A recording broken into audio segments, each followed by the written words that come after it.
All right, Ty, it's time, my friend. Jedi Options. It's a weekly segment where the architect here from Tackle Trading, Coach Tyler Craig, creator of systems, educator around the options market, market technician as well, chartered market technician, I should say.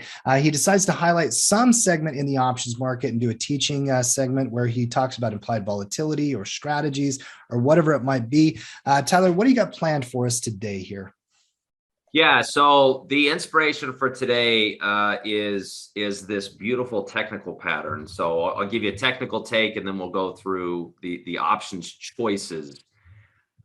Everybody on the planet, to Matt's earlier comment, has been watching AMD because it essentially grabbed you jowls. Is that what we call them? These things, jowls. I think that's the technical term. Grabbed you by the cheeks, Tim, shook you, and said, "Hey, if you're not looking at me, you're a bozo. Do you know what I just did?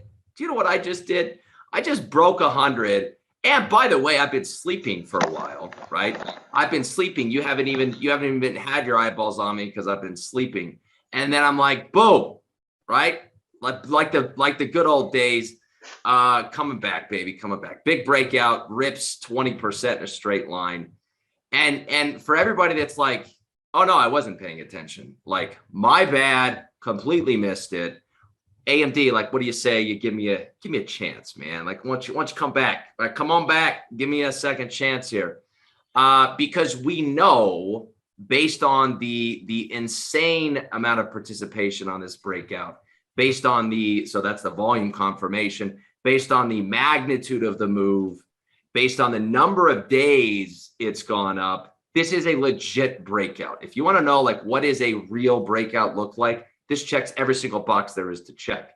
So then the assumption is that it's not going to it's not going to pull a Virgin Galactic, okay, and go all the way back down to pre-breakout levels. At least it shouldn't. Like anything's possible, but the odds certainly are against going all the way back down, which then implies the next dip is a buy. And so AMD is like, look, I'm a nice guy. I know you bozos who weren't paying attention missed, so I'm going to come back for you. And then it went down 1 day, down 2 days, down 3 days, down 4 days, which is actually quite nice because it could have come down 1 day and went right back up. It's like, no, you guys want a nice clean setup. So, I'll deliver. So you get the nice 4-bar pullback. Yesterday, you had a pretty good intraday bounce at one point. This even turned green on the day. Couldn't hold on.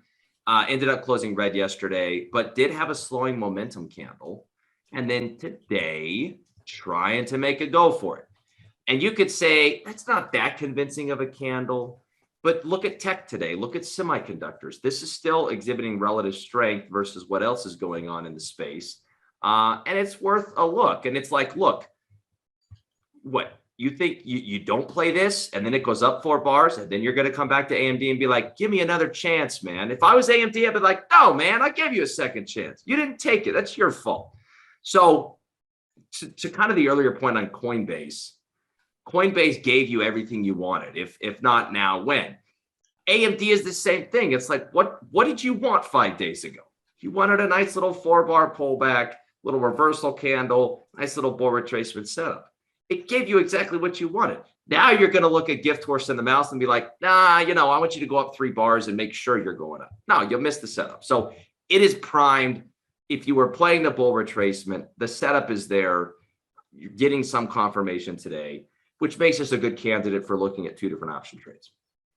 Any thoughts on the technical take before I get into the options? Well, let's talk about it a little bit here, Matt, because obviously breakouts on AMD are something you do not want to miss. We highlighted this day by day as it was developing. It caught a nice run. And this is the evolution of technical patterns. It kind of goes back to the conversation we were having a little bit earlier. A technician, when it's overextended, would start mapping out that scenario that could develop, which would be either a high base or retracement or other patterns. And now here we are. Matt, anything you want to add to the technical analysis here?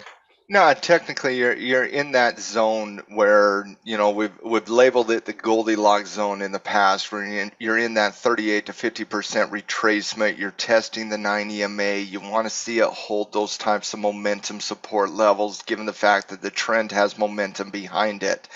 You certainly don't want to see a little bit of a confirmation fake out here, because that would change the quality of the technical setup.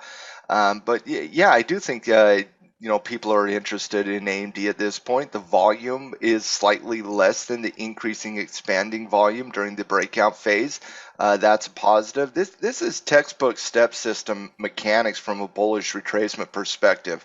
And so, yeah, I do think you're looking at AMD from a potential retracement perspective right now.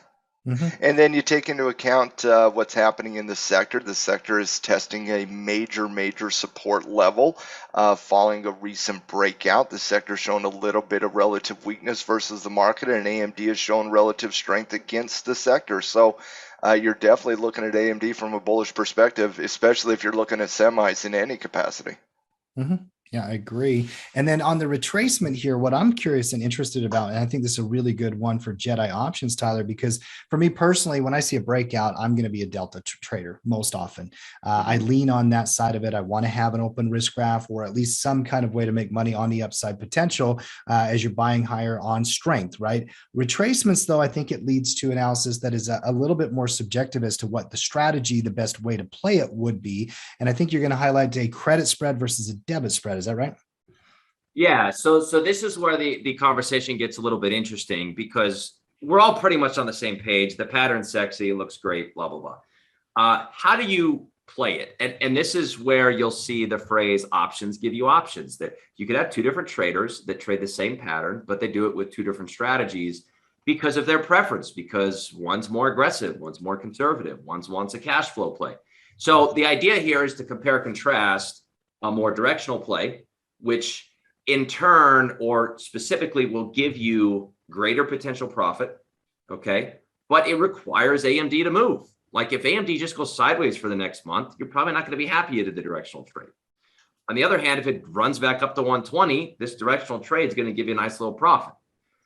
On the other hand, we could do more of a cash flow play that will profit if AMD doesn't bounce a lot.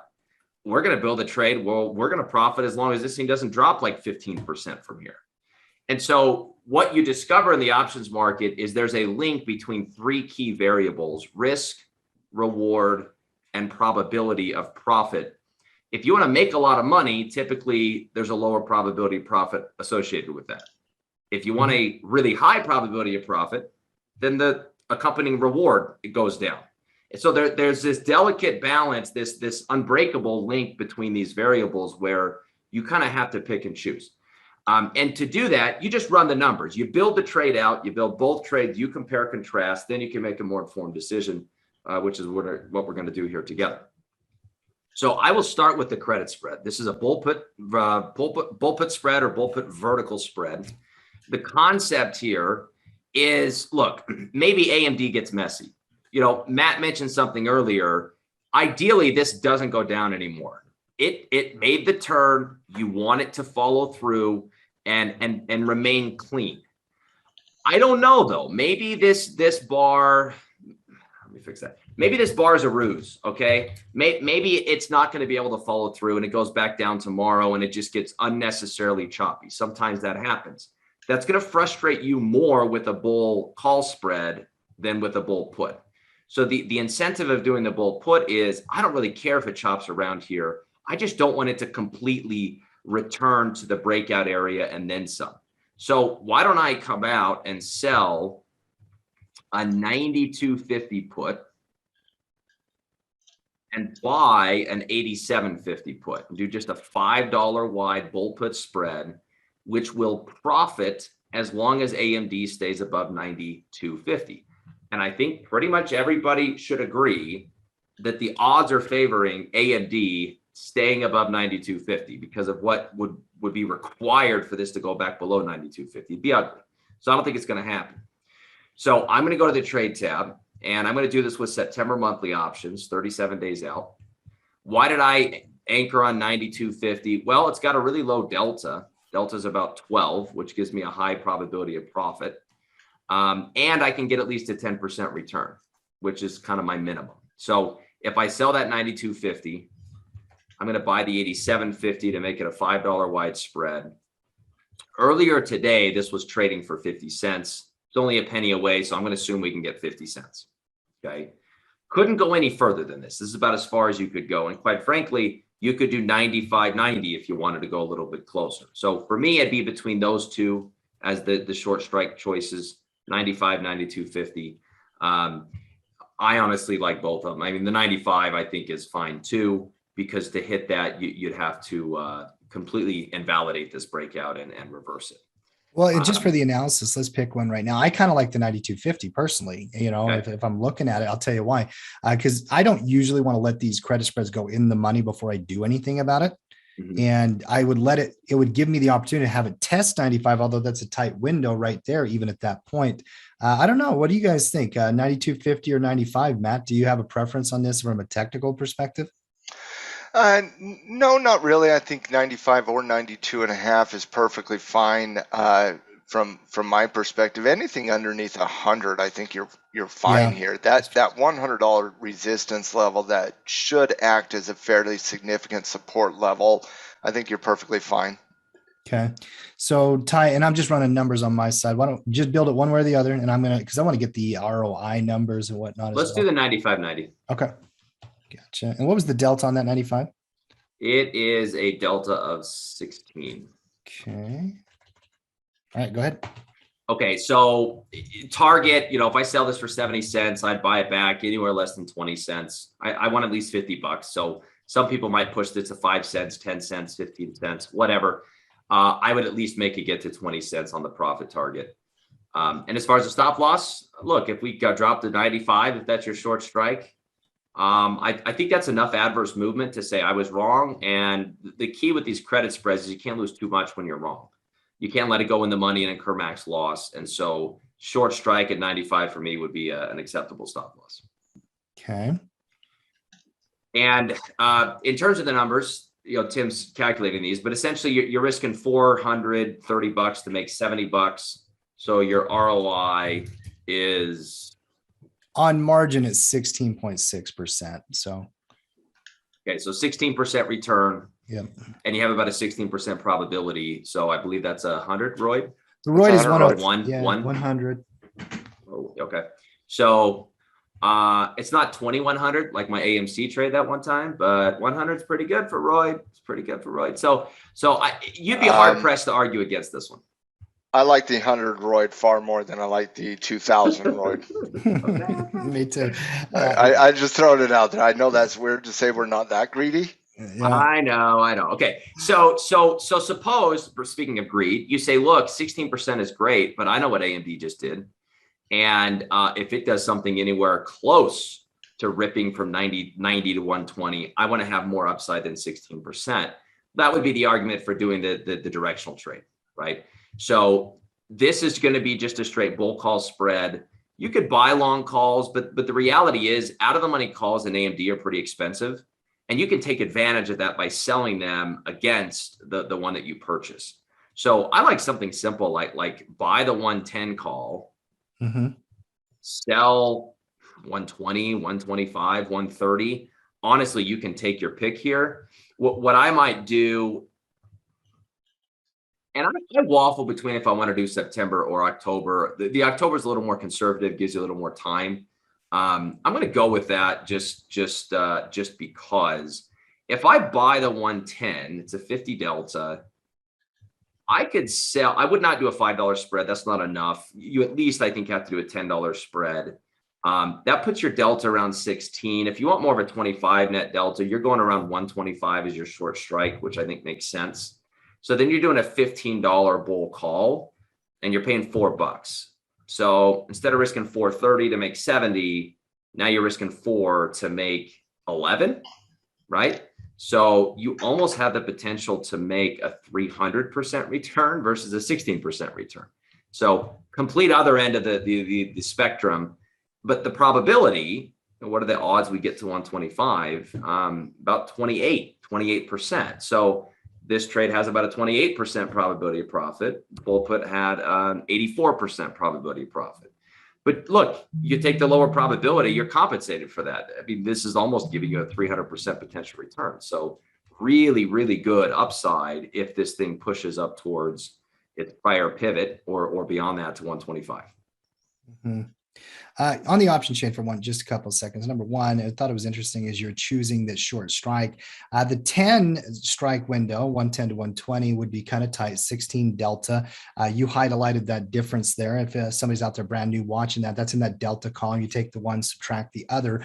You decided to move it open to a 15-point window, try to capture closer to a 25 delta difference, which I believe is in line with the rules we have in our playbooks over at Tackle Trading on the delta playbook. So this makes sense to me here. 15-point window, $4 debit, very different trading, probabilities, whether you go with the credit spread or the debit spread. So let's have a discussion here. Matt, which one do you like more? I have my perspective and opinion. Honestly, I like them both. When you're talking about a stock that's in a momentum type technical setup with the quality of the previous breakout that AMD has, I think it's foolish not to at least consider the directional opportunity here, especially if you nailed that breakout, because you got money to burn here on that breakout. So if you did nail the breakout, I think you are looking directionally here to maybe double, triple up here. But if you didn't nail that breakout, looking at this setup, you're probably a little hesitant because the retracement certainly could come down. This is just slowing momentum at this point, guys. And again, what have we always said about slowing momentum on a retracement? This is not bullish momentum. This is slowing bearish momentum at this point. And so you haven't seen the bulls really pick up. You've just seen the sellers stop. You've seen the profit taking stop. But given the fact that the sector itself is testing a fairly important support level, I think the combination of the sector holding support, AMD confirms, that solidifies the directional opportunity for me. That does not cast aspersions on anything regarding that bull put spread, because that bull put spread is picture perfect technically, and from an actual ROID perspective, it's literally ideal. Mm-hmm.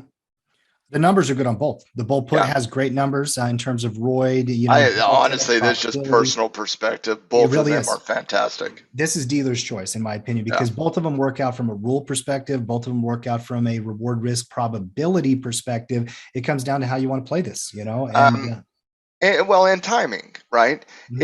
If the directional opportunity is there, I'm looking at that sector to stabilize towards that support level. I'm looking, not the sector itself, but the industry.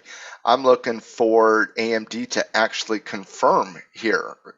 You gotta treat that like the market assassin. You gotta wait for that to confirm. You gotta put your stop loss underneath that support level. Technically, you're in the zone, but you have not came to the confirmation point in AMD. If you're looking for cash flow here, you're in the zone to start lobbing grenades on AMD. You can write that bull put right now. Yeah, absolutely. Ty, do you have a preference? Are you leaning on the bull put too? Listen, bull puts have treated me so well of late. I feel like I don't want to offend them. You know what I mean? I'm like, look, we got a good thing going. You're my baby, you're my bread and butter. So yes, I would defer to that one. Yes. Yeah, I would probably just personal preference. I'd play the debit spread. $4 on a 15-point window on a momentum stock. I like those numbers. I like the low cost relative to the potential. But it's a different style. It's dealer's choice. I love the analysis here, Tyler. Good pick. Good highlight for Jedi options. I will say this. I don't have the same philosophical viewpoint on AMD retracements that I do AMD breakouts. Right.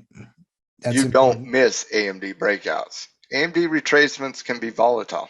A little bit more tricky. Yeah.